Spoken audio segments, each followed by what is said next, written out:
அஸ்ஸலாமு அலைக்கும் வரஹ்மத்துல்லாஹி வபரகாத்துஹு. சங்கைக்குரிய அல்லாஹினுடைய நல்லடியார்களே, பெரியோர்களே, ஜமாத்தார்களே, வாலிபர்களே, அல்லாஹினுடைய பேருதவி கடந்த மாதம் நம்முடைய உயிரினும் மேலான கண்மணி நாயகம் ஸல்லல்லாஹு அலைஹி வஸல்லம் அன்னவர்கள் அவதரித்த அந்த மாதத்திலே வாரம் முழுக்க பெருமானார் ஸல்லல்லாஹு அலைஹி வஸல்லம் அன்னவர்களினுடைய வாழ்க்கை குறித்த அந்த அற்புதங்கள் குறித்த சமூகத்திற்கு வழிகாட்டியாக எத்துணை விஷயங்கள் எல்லாம் நமக்கு பகிர்ந்தளித்தார்களோ அந்த குறித்த விஷயங்களை எல்லாம் நாம் தங்களுக்கு மத்தியிலே பகிர்ந்து கொண்டோம்.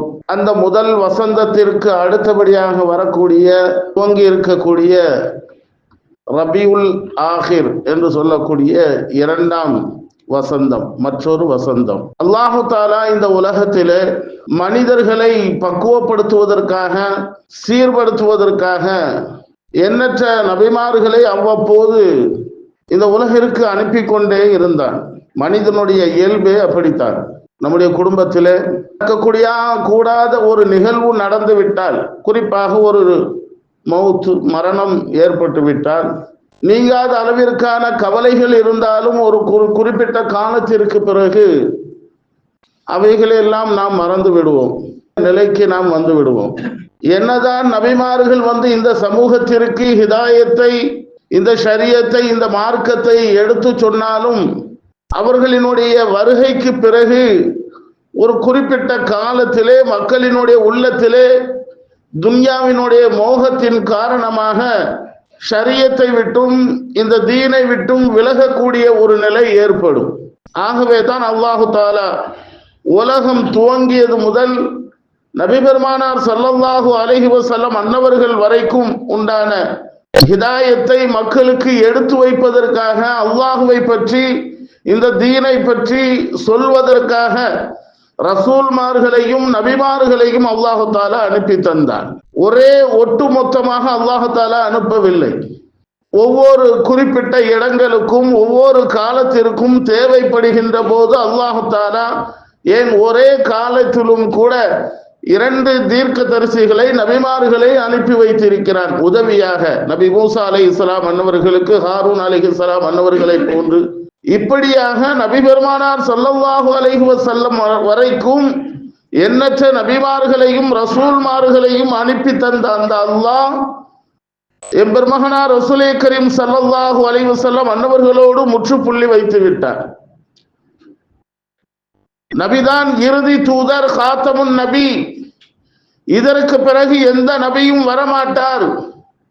இந்த நபிக்குத்தான் ஒட்டுமொத்த வேதங்களினுடைய சட்டங்களையும் மனிதர்களுக்கு தேவையான வாழ்வியல் குறித்த அனைத்து விஷயங்களையும் ஒட்டுமொத்தமாக இந்த நபிக்கு கொடுத்து விட்டதின் காரணமாக நபியின் பிறகு எந்த நபியும் ரசூலும் வரமாட்டார்கள் என்பதை அல்லாஹுவே குர்ஆனிலே பல இடங்களிலே சொல்லி காட்டுகின்றான். நபிகளாரோடு நபித்துவம் என்பது முடிவு பெற்றது.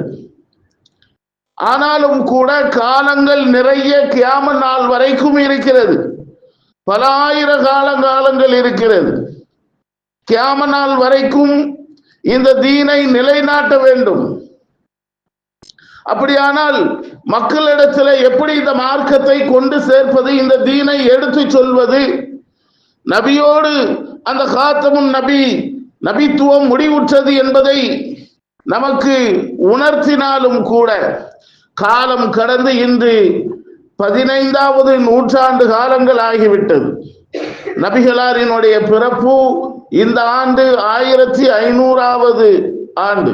கிட்டத்தட்ட 15 நூற்றாண்டுகள் முடிவுற்றும் கூட இந்த மார்க்கம், இந்த தீன் நிலை பெற்றிருக்கிறது என்று சொன்னால் அல்லாஹு தாலா நபிமார்களுக்கு பிறகு அவனுக்கு நெருக்கமான வலிமார்களை, நெருக்கமான இறைநேசர்களை, ஆன்மீகத்திலே உச்சக்கட்டத்திலே செல்லக்கூடிய மக்களுக்கு நல்வழிப்படுத்தக்கூடிய நபி பெருமானார் ஸல்லல்லாஹு அலைஹி வஸல்லம் அன்னவர்கள் கொண்டு வந்த அந்த ஒட்டுமொத்த அந்த தீனையும், இந்த குர்ஆனையும், ஹதீஸ்களையும் மக்களுக்கு மத்தியிலே பிரகடனப்படுத்தி மக்களை நேர்வழிப்படுத்துவதற்காக அல்லாஹு தஆலா அவ்வப்போது ஆன்மீகவாதிகளை இந்த உலகிற்கு அனுப்பி கொண்டே இருக்கிறார்.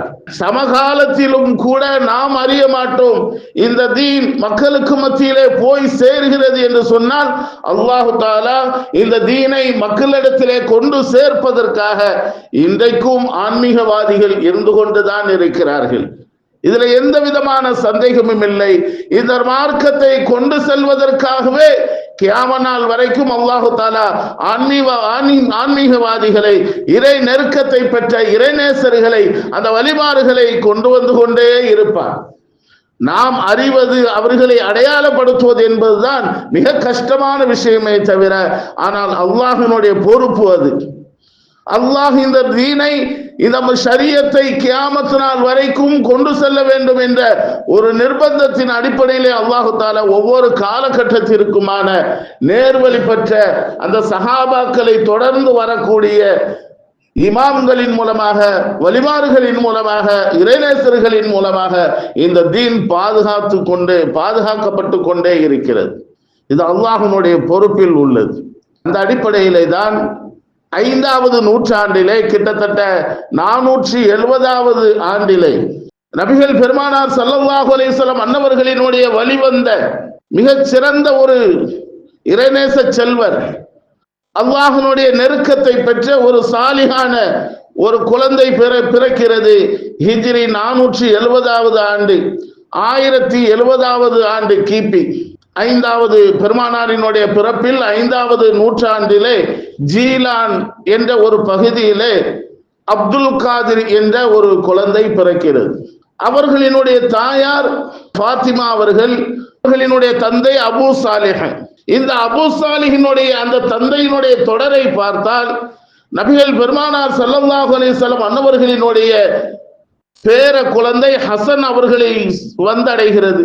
தந்தை வழியாக அபூ சாலிஹ் அவர்களினுடைய தந்தை வழி பேரனாக அபூ சாலிஹ் அவர்களினுடைய வழியாக ஹசன் ரலியல்லாஹு தஆலா அன்ஹு அன்னவர்களை சென்றடைகிறது.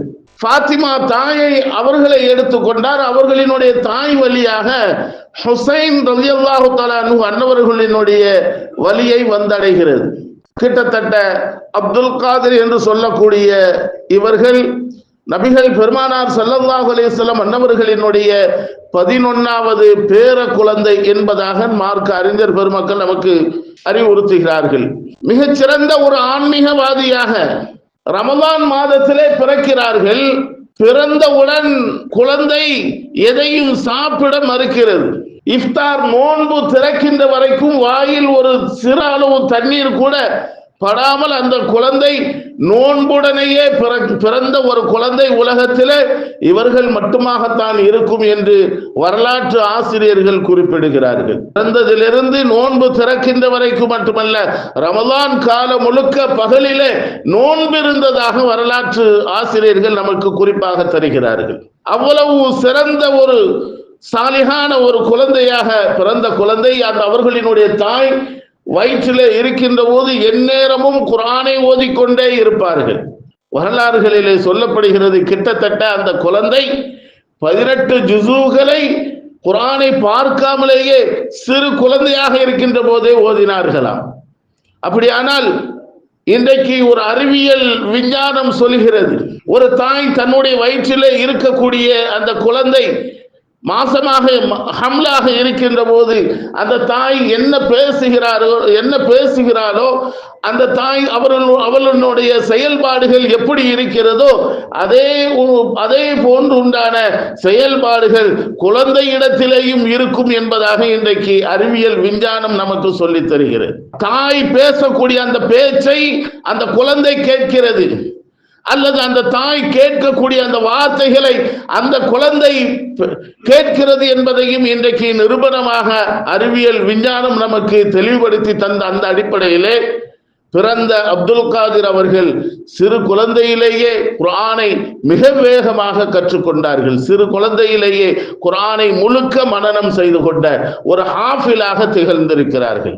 சில பேர்கள் ஒரு குர்ஆனை ஒரு ஆயத்தை மனனம் செய்வதற்கு கிட்டத்தட்ட குறைந்தது 25 தடவையாவது ஓதியாக வேண்டும் ஒரு வசனத்தை. அப்படி ஓதினால்தான் உள்ளத்திலே மனனமாகும். ஆனால் இவர்கள் அப்படி அல்ல, ஒரு தடவை ஓதினாலே போதும், மனதிலே அப்படியே ஆழமாக பதிந்துவிடும். அந்த அளவிற்கு மனன சக்தி உடையவர்களாக இருந்தார்கள். அது மட்டுமல்ல, அந்த பெற்றோர்களினுடைய அரவணைப்பு, அந்த பெற்றோர்களினுடைய கண்காணிப்பு, பெற்றோர்கள் பிள்ளைக்கு சொல்லிக் கொடுத்த அந்த ஒழுக்க நடைமுறைகள் அவ்வளவு தூய்மையானதாக இருந்தது. எவ்வளவு பெரிய ஆபத்துக்கள் வந்தாலும் பொய் சொல்லவே கூடாது என்ற அற்புதமான அந்த தன்மையை தன்னுடைய பிள்ளைக்கு உள்ளத்திலே ஆழமாக பதிய வைத்தார்கள். ஒரு பக்கம் பெற்றோர்கள் பிள்ளையை சீர்படுத்துவது மட்டுமல்லாமல், இன்னொரு பக்கம் ஆசிரியர்கள் அவர்களை பக்குவப்படுத்தினார்கள். எப்படி உருவாக்கினார்கள் என்று சொன்னால், ஆசிரியர்கள் மிகச்சிறந்த பிரபல்யமான ஆசிரியர்களிடத்திலே, கல்விமான்களிடத்திலே கல்வி கற்றவர்கள் இவர்கள். அவர்கள் உள்ளத்திலே ஆழமாக பதிய வைத்தது என்ன தெரியுமா? முதலாவது விஷயம், மன் கான லில்லாஹி கான அல்லாஹு லஹு. மிகப்பெரிய ஒரு ஆச்சரியமான விஷயம். யார் அல்லாஹுக்காக ஆகிவிட்டார்களோ, அல்லாஹுக்காக யார் அவர்கள் ஆகிவிடுகிறார்களோ அவர்களுக்காக அல்லாஹ் ஆகிவிடுகிறான் என்ற ஒரு தத்துவத்தை உள்ளத்திலே ஆழமாக பதிய வைத்துக் கொண்டார்கள். காலம் முழுக்க இந்த வார்த்தை தான் அவர்களை சீர்படுத்தியது.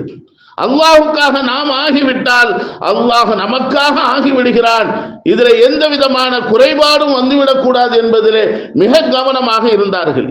சிறு வயதிலேயே பக்தாதிலே சென்று கல்வி கற்றார்கள். மிகப்பெரிய யூனிவர்சிட்டி, இன்றைக்கும் அது இருக்கிறது. மிகப்பெரிய யூனிவர்சிட்டியிலே கல்வி கற்றார்கள். ஃபிக்ஹ் சட்ட கலையிலே மிக தேர்ச்சி பெற்றவர்களாக, மிக தெளிவான சிந்தனை உடையவர்களாக, அல்லாஹ் மீது உண்டான அந்த பற்றுதல் அதிகமாக இருந்தது. சாதாரணமான ஒரு மனிதரிடத்திலே இருப்பதை விட அதிகமான அளவுக்கு அவர்களிடத்திலே அல்லாஹ் மீது உண்டான பற்றுதல், இபாதத்துகளிலே உண்டான ஆர்வம் அவர்களிடத்திலே இருந்தது. வாலிப பருவத்தை முழுக்க கல்விக்காகவே அர்ப்பணித்து விட்டு அல்லாஹுவை தனித்து தவம் புரிவதற்காக, உலக மக்கள் எல்லாம் வாழ்க்கையிலே சிதறி குழப்பங்களிலேயும் பிரச்சனைகளிலேயும் அனாச்சாரங்களிலேயும் ஈடுபட்டு கொண்டிருக்கக்கூடிய அந்த நிலையை கவனத்தில் கொண்டு இவர்கள் காட்டிற்கு தவம் செய்வதற்காக சென்று விடுகிறார்கள். ஒற்றை காலிலே இரவு முழுக்க நின்று குர்ஆனை அப்படியே ஓதிக்கொண்டு இருப்பார்களாம். பறவைகளும் விலங்குகளும் அதை நின்று கேட்குமா. அந்த அளவிற்கு மிகச்சிறந்த ஒரு ஆன்மீகவாதியாக தங்களுடைய வாழ்க்கையை பல ஆண்டு காலங்கள் தனியாகவே கழித்திருக்கிறார்கள். வெறுமனே எந்த விதமான அவித்த பொரித்த உணவுகள் அல்லாமல் வெறும் பச்சை காய்கறிகளை மட்டுமே பல ஆண்டுகள் சாப்பிட்டு வாழ்ந்திருக்கிறார்கள். ஏன் இன்னும் சொல்ல போனால் வெறுமனே தண்ணீரை மட்டுமே குடித்து காட்டிலே தன்னுடைய தவத்தை உருவாக்கி தன்னை அல்லாஹுக்காக வருத்தி இருக்கிறார் என்று சொல்லலாம். எந்த அளவிற்கு என்று சொன்னால், இஷா நேரத்திலே செய்த அந்த உதுவை ஃபஜ்ர் வரைக்கும் அப்படியே வைத்திருப்பார்கள். அந்த அளவிற்கு ஒரு தவத்திலே, அல்லாஹ்வினுடைய இபாதத்திலே மூழ்கி இருப்பார்கள். ஆகவேதான் மார்க்க அறிஞர்கள் அவர்களுக்கு தரக்கூடிய இன்னொரு பெயர் மிகச்சிறந்த தவசீலர் என்று கூட அவர்களுக்கு சொல்வார்கள்.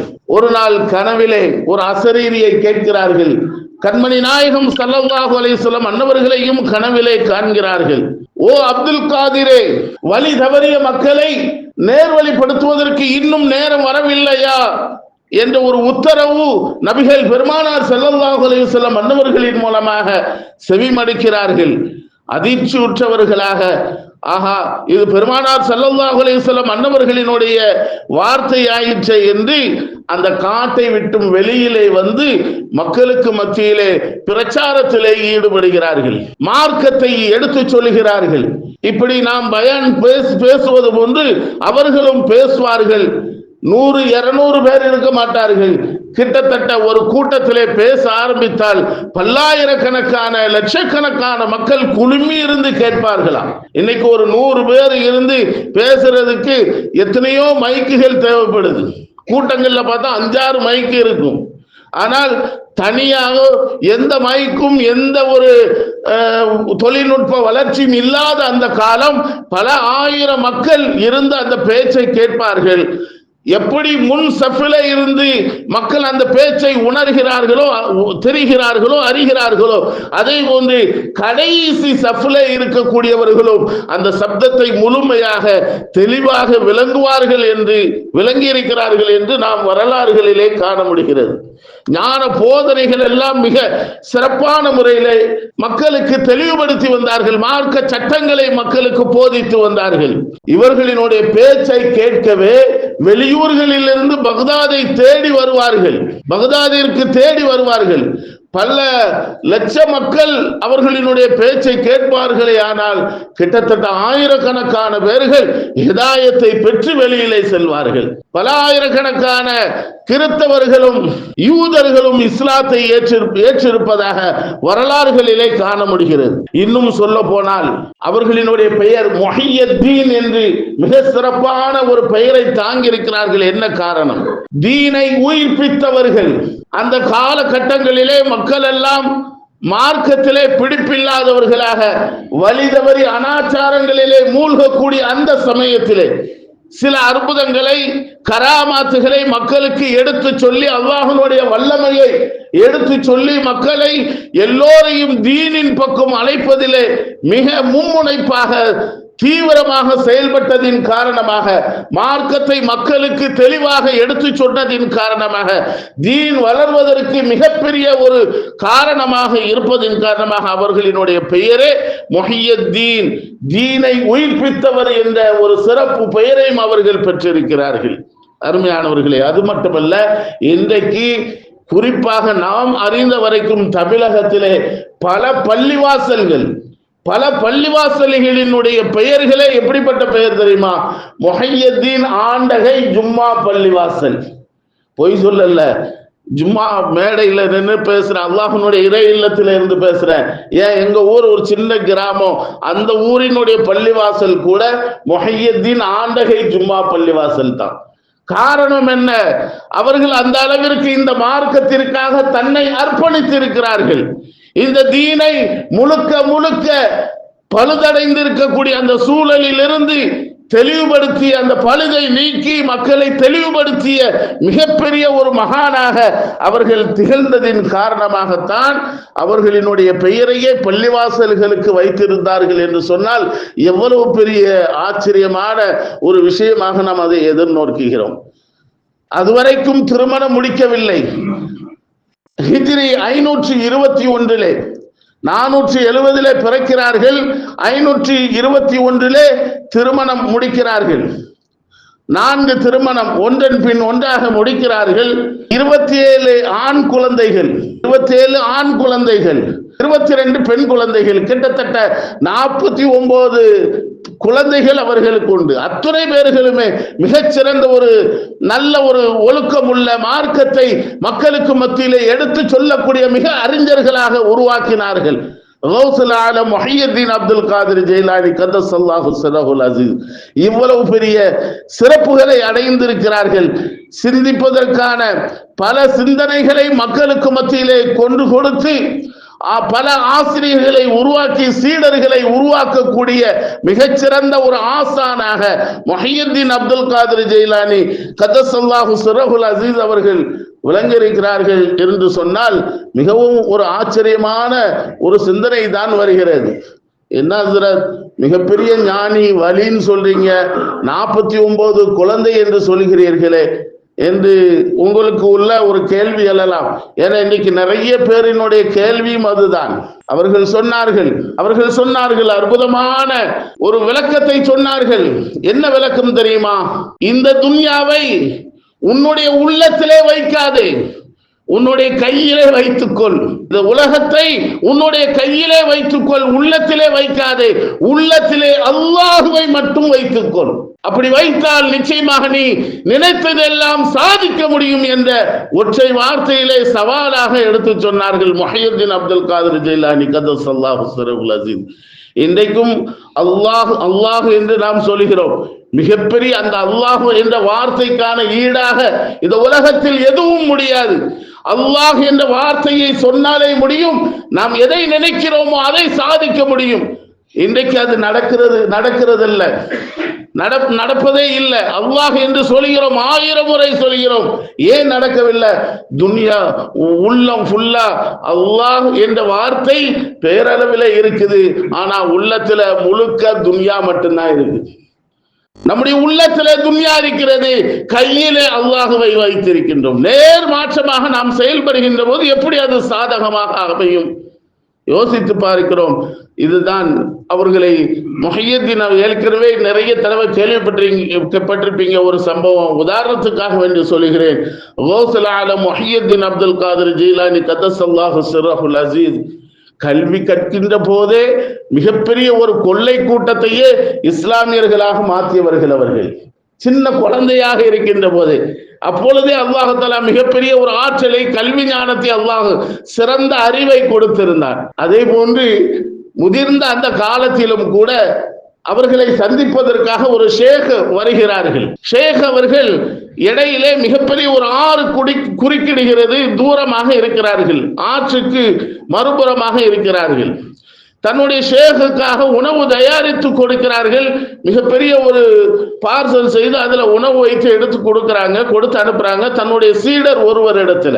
அந்த சீடர் கொண்டு செல்கிறார். போனால் மிகப்பெரிய ஒரு ஆறு குறுக்கிடுகிறது. என்ன செய்யறது? வந்து கேட்கிறார்கள். ஆறு குறிக்கிறது, செல்வது கரையை, ஆற்றை தாண்டுவதற்கான எந்த வழியும் இல்லை, பரிசல் இல்லை, செல்வதற்கான ஒரு சூழல் இல்லையே, என்ன செய்வது? அற்புதமான ஒரு வாசகத்தை கற்றுக் கொடுக்கிறார்கள். பெண் ருசி அறியாதவர் வழிவிட சொன்னார், வழிவிடு என்று சொல், உனக்கு வள்ளி விடும் ஆறு என்று சொன்னார்கள். ஏதோ கப்சா அடிக்கிறேன்னு நினைக்காங்க. வரலாற்று நூல்களில் உறுதியாக பதியப்பட்ட ஒரு செய்தி, நடந்த ஒரு செய்தி. அதே போன்று சொல்கிறார்கள், வழிவிட்டது கரையை கலந்தார்கள். ஆனாலும் அந்த சீடருக்கு உள்ளத்திலே உறுத்தல் இருந்தது. என்னடா 49 பிள்ளை நம்முடைய எஜமானுக்கு, நம்முடைய ஆசிரியருக்கு, ஆனா பெண் ருசை அறியாதவர் என்று சொல்லுகிறாரே. 4 மனைவிமார்கள் இருந்து 49 பிள்ளைகள் இருந்திருக்கிறார்கள், என்ன காரணம் என்ற ஒரு சிந்தனை அவர்களினுடைய உள்ளத்திலே, அந்த சீடரினுடைய உள்ளத்திலே இருந்து கொண்டிருந்தது. சரி, ஷேகை சந்தித்தார். கிட்டத்தட்ட சாப்பாடு ஒரு ஆளுக்கான சாப்பாடு அல்ல, நிறைய, கிட்டத்தட்ட 4-5 பேர்கள் சாப்பிடலாம். ஏதாவது மிச்சம் மீதியாவது நமக்கு கிடைக்கும் என்று இருந்த அந்த சீடருக்கு ஒரு பருகை கூட சாப்பாடு கிடைக்கல, முழுமையாக சாப்பிட்டு விட்டார்கள் ஷேக் அவர்கள். இப்போ திரும்ப வந்து ஆத்துக்கிட்ட வழி கேட்கிறாரு. பெண் ருசி அறியாதவர் வழிவிட சொன்னார், வழி விடல. திரும்ப ஷேக் கிட்ட போனார். போய் கேட்டார், இந்த மாதிரி எங்க ஷேக் சொல்லி தந்தாங்க, வழிவிட சொன்ன வழி விடல, என்ன செய்யறது? ஷேக் சொல்லி கொடுத்தாங்க, உண்டு ருசி அறியாதவர் வழிவிட சொன்னார், வழிவிடு என்று சொல்லு. இவருக்கு மேலும் பெரிய குழப்பமாயி போச்சு. என்னடா 4 பேர் சாப்பிடுற சாப்பாட்டை சாப்பிட்டு முடித்தார், ஆனா வழிவிட சொன்னா வழிவிட்டுருச்சே என்று ரொம்ப ஆச்சரியம். அவ்வளவு சாப்பாட்டையும் அவரே சாப்பிட்டார், நமக்கு கூட எதுவுமே கிடைக்கவில்லையே என்ற ஒரு ஆச்சரியம். எப்படியாவது தன்னுடைய ஆசிரியரிடத்திலே, ஷேகுனா அவர்களிடத்திலே கேட்டுவிட வேண்டும் என்பதற்காக வந்து கேட்டு விட்டார்.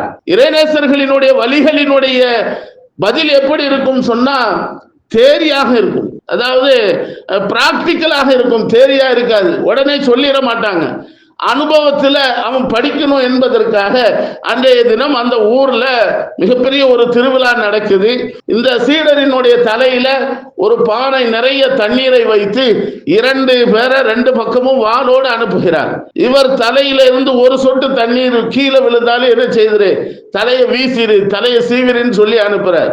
ஊர் முழுக்க சுற்றி பார்க்கிறார். அதிகாலையிலே கொண்டு வந்து ஆசிரியர் இடத்துல ஒப்படைக்கின்ற போது ஆசிரியர் ஷேகுனா அவர்கள் கேட்கிறார்கள், என்ன மாணவரே, திருவிழாவை பார்த்தீர்களா? இல்லை. நீங்க எங்க பார்க்க விட்டீங்க? 2 பேரும் வாளோட வர்றாங்க, ஒரு சொட்டு தண்ணி கீழே விழுந்தாலும் என் தலைக்கு ஆபத்து வந்துருமே, நான் எங்க அங்க திருவிழாவை பார்க்கிறது? இதைத்தான் சொன்னார்கள் கௌஸ் நாயம் முஹையத்தீன் அப்துல் காதிர் ஜைலானி கத்தஸல்லாஹு சிர்ரஹுல் அஸீஸ். எங்களுக்கு மனைவி இருப்பார்கள், குழந்தைகளை பெறுவோம், இந்த துன்யா எங்களிடத்திலே இருக்கும், ஆனால் எங்களுடைய கரங்களிலே இருக்கும், எங்களுடைய உள்ளத்திலே அல்லாஹ்வை தவிர வேறு யாரும் இருக்க மாட்டார்கள். அருமையானவர்களே, இன்னொரு செய்தியை சொன்னால் உங்களுக்கு புரியும். ஷேகுனா அவர்களை சந்திப்பதற்காக வருகிறார்கள். ஏராளமான சொத்துக்கள், தோட்ட துறவுகள் எல்லாம் அவர்களுக்கு இருக்கிறது. வருகின்ற போது சந்திக்க வரக்கூடிய அந்த பயணி ஒவ்வொரு தோட்டமாக விசாரிக்கிறார். இது யாருக்குரியது, இது யாருக்குரியது. வரக்கூடிய வழியில எல்லா தோட்டமும் முஹையத்தீன் அப்துல் காதிர் ஜெயிலானி கதஸல்லாஹு சிரஹுல் அசீஸ் அவர்களுக்கான தோட்டம் என்று அறிவிப்பு செய்யப்படுகிறது. என்ன இவ்வளவு பெரிய பணக்காரரா? இன்னைக்கு பொதுவாக அல்லாஹ்வுடைய பணியில இருந்தா எதுவுமே இல்லாம பிச்சைக்காரனா தான் இருக்கணும்னு நினைக்கிறோம்ல இல்லையா? அதே மாதிரி அவுலியாவாக இருந்தா, இறைநேசராக இருந்தா எதுவுமே இல்லாம இருக்கணும். ஏன் இவளுக்கு இவ்வளவு சொத்து என்று என்ன செய்யறாரு? அவர் யோசிக்கிறாரு. வந்தும் கேட்டு போட்ட வந்து நிற்கிறாரு. நின்ன உடனே இவருடைய உள்ளத்தை அறிந்து சொல்கிறார்கள் ஷேகுனா அவர்கள். வந்து நின்னாலே போதும். பொதுவா ஒருத்தர் அவருடைய முக குறிப்பை வச்சு நம்ம தெரிஞ்சுக்கலாம், ஆஹா புள்ளி கடன் கேட்க வந்திருக்குன்னு. அது மாதிரி உள்ளத்துல முக பாவனையை வைத்து ஷேகுனா அவர்கள் கண்டுபிடித்துக் கொண்டார்கள். சொன்னார்கள், இன்னமல் அர்து ஃபில் அர்து இன்ன மா ஃபீ கல்பி இல்லல்லாஹ். அற்புதமான ஒரு வாசகம்.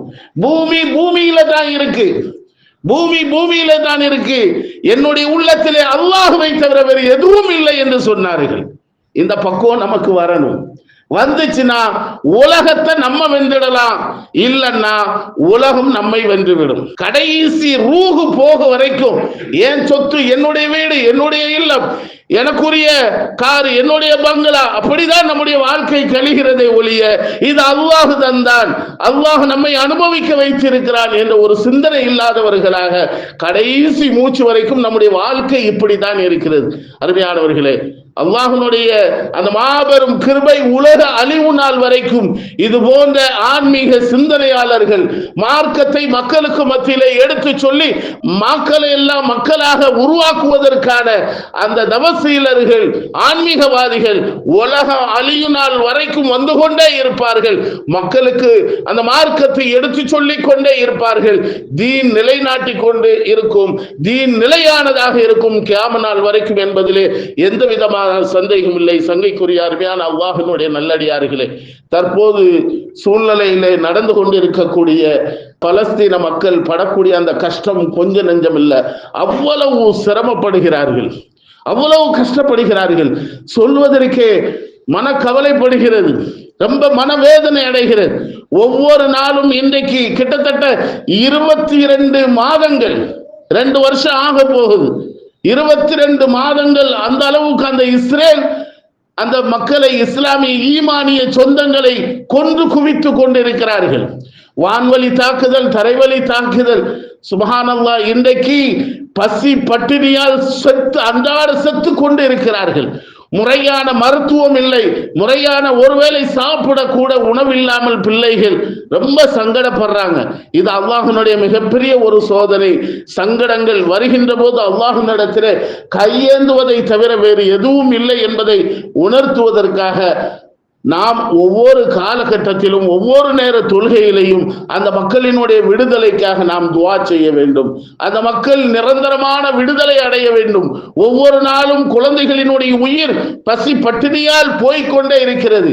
மிகப்பெரிய கயவர்கள், கொடுங்கோலர்கள் இப்படிப்பட்ட மகாபாதக செயலை செய்து கொண்டிருக்கிறார்கள். இது ஆபத்தானது, அல்லாஹ்வினுடைய தண்டனைக்குரியது. நிச்சயமாக அந்த அல்லாஹ்வினுடைய தண்டனையை அனுபவித்தே தீர்வார்கள். யாரெல்லாம் இஸ்ரேலுக்கு சப்போர்ட்டாக இருந்து இந்த மக்களை, இஸ்லாமிய சொந்தங்களை வதைக்கிறார்களோ அவர்கள் மிக விரைவிலே அல்லாஹ்வினுடைய பாடத்தை கற்றுக்கொள்வார்கள் என்பதிலே எந்த விதமான சந்தேகம் இல்லை. அருமையானவர்களே, இந்த இஸ்லாமிய சமூகத்திற்கு நபிகள் பெருமானார் ஸல்லல்லாஹு அலைஹி வஸல்லம் அன்னவர்கள் கற்றுத்தந்த மிகச்சிறந்த ஒரு பாடம் என்ன தெரியுமா? ஆபத்துகள் வருகின்ற போது, சிரமங்கள் வருகின்ற போது அல்லாஹ் மீது முழு நம்பிக்கையோடு இருந்து அல்லாஹ்விடத்திலே பிரார்த்திப்பார்கள். பேரே மௌனா மிக பிரபலியமான ஒரு நிகழ்ச்சி. கிட்டத்தட்ட 4 கோத்திரத்தார்கள்,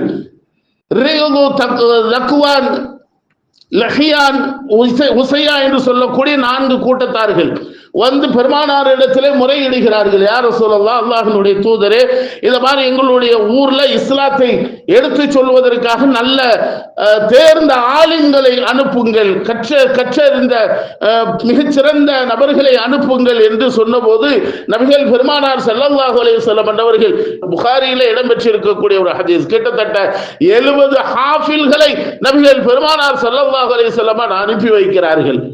அனுப்பி வைத்ததோடு மட்டுமல்லாமல் அவர்களை அழைத்து சென்று பேரை மௌனா என்று சொல்லக்கூடிய ஒரு இடத்திலே அந்த அத்துணை ஹாஃபில்களையும் கொலை செய்து அந்த கிணற்றிலே போட்டு விடுகிறார்கள். மிகப்பெரிய ஒரு கவலை நபிகள் பெருமானார் ஸல்லல்லாஹு அலைஹி வஸல்லம் அன்னவர்கள் மிக ரொம்ப வருந்தினார்கள். அல்லாஹ்விடத்திலே அப்பொழுதுதான் கையேந்தி ரொம்ப துஆ செய்தாங்க.